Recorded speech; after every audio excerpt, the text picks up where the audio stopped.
Okay, a couple other things about the Met study, a couple other findings. Student perception surveys provide a reliable indicator of learning environment and give voice to the intended beneficiaries of instruction. In other words, if the student surveys are done well, that can give you a good idea of how effective that teacher is. And again, if you go to the study, you'll see they try different percentages of student surveys, how student surveys should contribute to a teacher's evaluation. And in one case, the max, I think, is 33%, 1/3.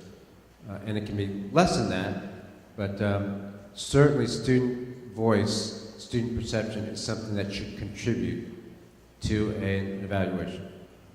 That's a finding. Another finding is student achievement data can help identify groups of teachers who, by virtue of their instruction, are helping students learn more. So their findings are student achievement data, student surveys, classroom observation. Those are the big things that should go into contribute to a teacher's eval. And it shouldn't all be rested on one thing. A balanced approach is most sensible. And with regard to student achievement, 33% to 50% of the weight should be student achievement gains. Anywhere from 1/3 to 1/2.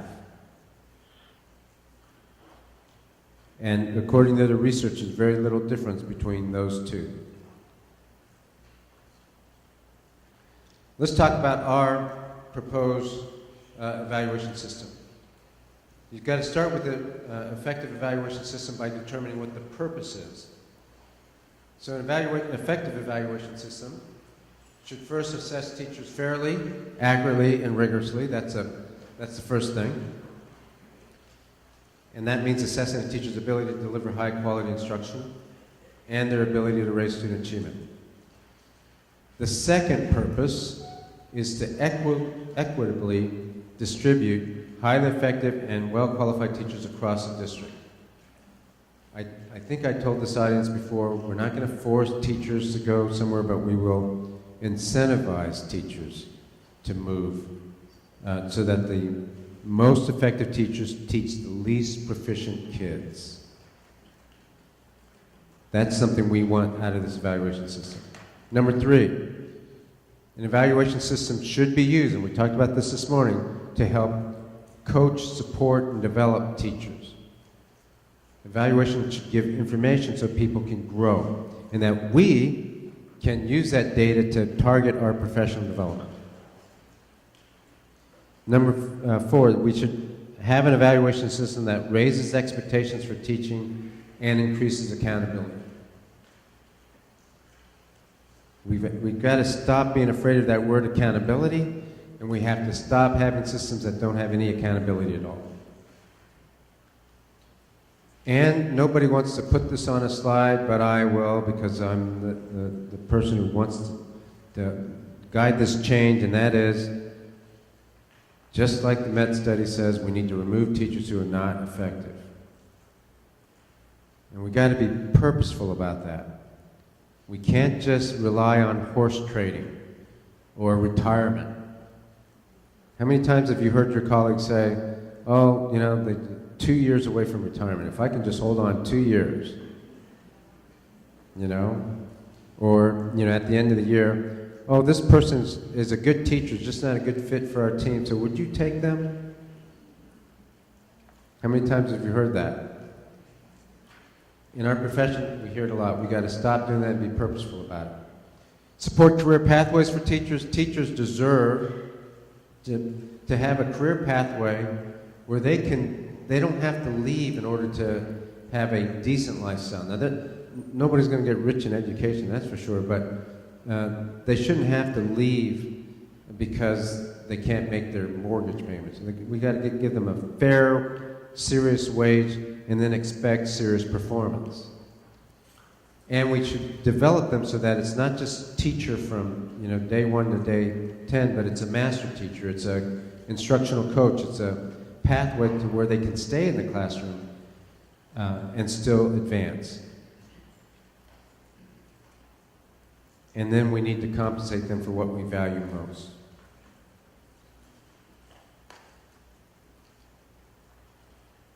That's us. New York Times, I was meant to research it last night, but about 2 months ago, New York Times put out an article that decried the fact that several new teacher evaluation systems resulted in the same graph as you see up here. In other words, and I can't remember the couple states, I think one was Tennessee or Michigan, and just Google New York Times teacher eval, you might be able to find it. But these several states had gone through a lot of trouble of changing their teacher evaluation system, tying it to student achievement results, and a couple of years later they find that 98% of all the teachers are still proficient or satisfactory or higher. Now, and these are big states, big systems, right? So a lot of teachers. And I say if we're going to have the same result, then let's not bother. Let's just leave it alone. Because we can get 98% now. So why are we going to change it if it doesn't give us any more information about who's more effective or who's not effective? We won't accomplish our purpose anyway. Tying teacher evals to student achievement, just like principal evals to student achievement, will help to differentiate the evaluation system. Keep in mind it has to be systemic, just like the school, just like the district. That's when the evaluation system is going to be right. Now, the other thing I know about evaluation system is you have to have some principles and parameters going in, because everybody in this room and probably everybody among the teaching corps has a different view of what should be counted and different parameters. If you get 20 people in a room, you're going to come out with 20 systems, and you can't build one that way. So these are the parameters we set down, and the teachers have had input into these parameters, and these are the ones we're living with right now. Student academic achievement results will count for up to 50% of a teacher's eval. Given the research, what's the range of that number? Very good. 33%. You were listening, man. That's outstanding. 33% to 50%. So somewhere in there is the right number. What's the right number for Dallas ISD? How about we let the teachers figure that out? You know, and if they come back in a few weeks, we're going to have the new teacher focus group. We're going to ask them all of these questions. The last group for the last couple of years have said 50%, but we're going to ask the teacher focus group again and say, look, should it be 50? Should it be 40? Should it be 33%? And see what they say. If they want to change it to 40, and the principal, you will also have input, your focus group, but we probably will change it. It's okay. We're not going to let it be 60, and we're not going to let it be 20. It's got to be within that range.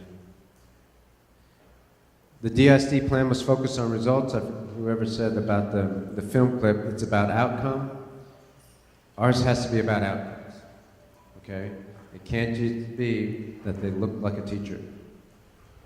The plan must include individual accountability. Not total individual accountability, but it must include that.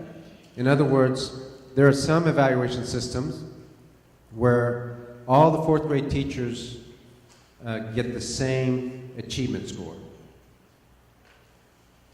That's a group accountability. So what is the average fourth grade star score for your school? Every fourth grade teacher gets that star score. That's good and bad. That's group accountability, but it doesn't help determine whether this fourth grade teacher is more effective than that fourth grade teacher. So our plan has to include some individual accountability. The plan must be fair, accurate, and rigorous. I put down that it may not always be equal because I've been through this. I think I explained it before. We explained it to teachers this way. It has to be equitable. It may not be equal. In other words, some teachers want to say the plan can't be fair if it doesn't discriminate between the numbers of kids in the classroom. So you might have 28, and I have 32 kids in my classroom, so obviously it's not fair to me. So you have an unfair advantage. Or you have 25 and I have 28. Sounds unfair. Well, there's no way we can always make it equal, and even if you had the same number of kids, would that be equal? You have 25 and I have 25. Is that equal? Why? Yeah, I might have more sped kids. Even if we had the same number of special education kids who may be harder to teach. 8 and 8. Is that equal? No, because then you would ask me how many hours, sped. Is it SIED? Is it regular PC? What's the disability? And let's say all that was equal. Then we got to go to the number of kids who don't speak English as a second language. Then let's say that was equal. Then we got to go to the number of kids who don't have fathers at home. I mean, it's going to go crazy, right? So it ain't going to be equal. Other teachers have said this: it would be fair, Mr. Miles, if I had that principle. Because I have this principle, it's not fair. And I'd say, look, it's not always going to be equal. We're going to design a system that is fair as possible. We're going to train the principals, we're going to do that. But we can't make everybody have the same principle. That's crazy. Right? So it may not always be equal. The plan must include all classroom teachers and must be equally rigorous for all grades and discipline. We asked the teacher focus group this question already. This is what they answered. They wanted to be equally rigorous across all grades and discipline. We don't have to do that. We could have a different evaluation system for the non-core areas. I don't think that's right in itself. If I'm a music teacher or I'm an art teacher, I think kids should have art. And I think it's important to develop their right brain, not just their left brain. And I'm a doggone good art teacher, and I want to be evaluated. I've seen the art teachers that aren't effective. I'm a good art teacher, or effective art teacher, and I want to be compensated that way. And I want to be recognized and valued for what the skills that I bring. There's 2 Mr. Hollands up on that film clip, right? There's a Mr. Holland that's not effective, and then there's a Mr. Holland that's effective. What if those were 2 different teachers? Should they be valued the same, or should they be compensated the same? The first Mr. Holland who just yelled at kids or thought the kids were the problem? Or the Mr. Holland who realized that the kids really could enjoy music if he made it more relevant and more engaging, and that he changed his instruction? Finally, the DISD plan will compensate teachers based on their overall effectiveness, and the compensation should be differentiated. The gentleman back there talked about a paradigm shift. This is huge. We don't have to do it.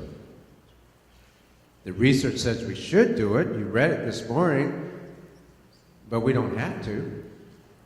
We could stick with the salary schedule that we've had. We could evaluate teachers rigorously and then just put them on the salary schedule based on years of experience. What do you think about that? Let's evaluate teachers rigorously using a different evaluation instrument, moving student achievement into their evaluation so that they become progressing 1, progressing 2, proficient, etc. And then regardless of the evaluation, let's just use this salary schedule to pay them. Talk to your neighbor about that.